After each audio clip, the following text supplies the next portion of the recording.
శ్రీమాత్రే నమః.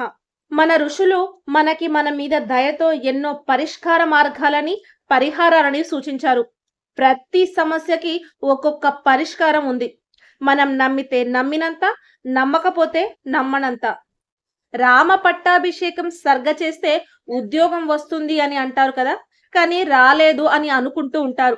దానికి కారణం ఏమిటంటే మన జాతకంలో రాహువుకి సంబంధించిన ఏవైనా ఇబ్బందులు ఉన్నా కూడా మనం ఏవైనా ప్రయత్నాలు చేస్తే మనం ముందుకు వెళ్ళలేకపోతాం. అలాగే ఇల్లు కట్టుకోవాలని అనుకున్నా కట్టుకోలేకపోతాం. ఉద్యోగము ఉండదు, వాస్తు దోషాలు, మనశ్శాంతి ఉండదు, చికాకులు. అలాగే మన మీద ఎవరో ఏదో ప్రయోగం చేస్తున్నారు అనే భయము.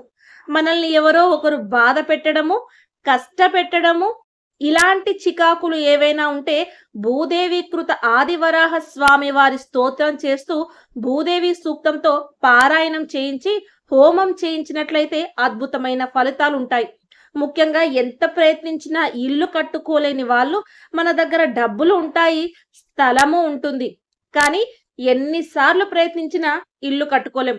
అలాగే హౌస్ లోన్ కి సంబంధించి అన్ని పేపర్లు రెడీ అయిపోతాయి. అన్ని పేపర్లు రెడీ అయినా సరే చివరికి లోన్ అనేది శాంక్షన్ అవ్వదు. అప్పుడు ఇల్లు కట్టుకోలేము కదా!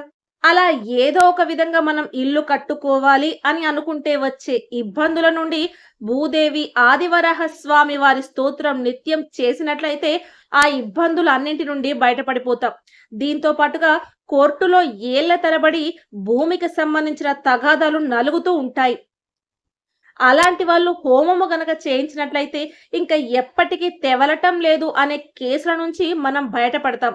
అది భూమికి సంబంధించిన కేసులు కావచ్చు, ఏదైనా వస్తువు పోయినా, మనం ఏదైనా కోల్పోయినా, అంటే వస్తువులకు సంబంధించి ఏదైనా కోల్పోయినా ఇంకా అది మనకు రాదు అన్నప్పుడు గనక భూవరాహస్వామి వారి స్తోత్రం నిత్యం వరాహస్వామి వారికి పూజ చేస్తూ పానకాన్ని గనక నివేదన చేసినట్లయితే మంచి ఫలితం ఉంటుంది.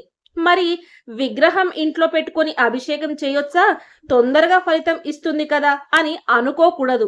విగ్రహాలు సాధ్యమైనంత వరకు ఇంట్లో పెట్టుకోకూడదు. ఎందుకంటే విగ్రహాలను మనం పెట్టుకున్నాము అంటే ఎన్నో నియమాలను పాటించాలి. దానికి కొన్ని ఆచార వ్యవహారాలు ఉంటాయి. అందుకే విగ్రహాలను పెట్టుకోవద్దు. ఇంట్లో ఫోటో ఒకటి పెట్టుకొని చక్కగా పూజ చేయండి. కానీ భూవరాహస్వామి వారి స్తోత్రం చేస్తున్నప్పుడు ఎర్రటి రంగు, నల్లటి రంగు బట్టలు కట్టుకొని పూజ చేయకూడదు. ఇంట్లో మనం నిత్య దీపారాధన చేస్తున్నప్పుడు కూడా నల్లటి బట్టలు కట్టుకొని పూజ చేయకూడదు అంటారు. స్వామి మాల వేసుకున్నప్పుడు తప్ప మిగతా సమయాల్లో నల్ల రంగు బట్టలు కట్టుకొని పూజ చేయొద్దు అంటారు. ముఖ్యంగా ఆదివరాహ స్వామి వారి స్తోత్రం చేసేటప్పుడు నలుపు రంగు బట్టలతో చేయకూడదు అంటారు. మరి ఎన్ని రోజులు చేయాలి? ఎంతకాలం చేయాలి? ఎన్ని రోజుల్లో తీరిపోతుంది? మనకి ఏదో కావాలని భగవంతుని ప్రార్థిస్తూ ఆ భగవంతుని అనుగ్రహం మన మీద ఉంది కదా! మద్యానికి, మాంసాహానికి దూరంగా ఉంటూ, అబద్ధాలు ఆడకుండా, ధర్మ మార్గాన నడుచుకుంటూ, అవసరమైన వారికి వీలైనంత సేవ చేస్తూ మనం పూజలు చేసుకున్నట్లయితే ఫలితాన్ని మనం పొందవచ్చు. వాస్తు దోషాలున్నా, ఇల్లు కట్టుకోలేకపోతున్న వాళ్ళు, బ్యాంకు లోన్ కోసం ప్రయత్నిస్తున్న వాళ్ళు ఒకసారి ఇలా ప్రయత్నించి చూడండి. ఈ వీడియో గనక మీకు నచ్చినట్లయితే ప్లీజ్ ఒక లైక్ చేసి మీ ఫ్రెండ్స్‌కి ఈ వీడియోని షేర్ చేయండి.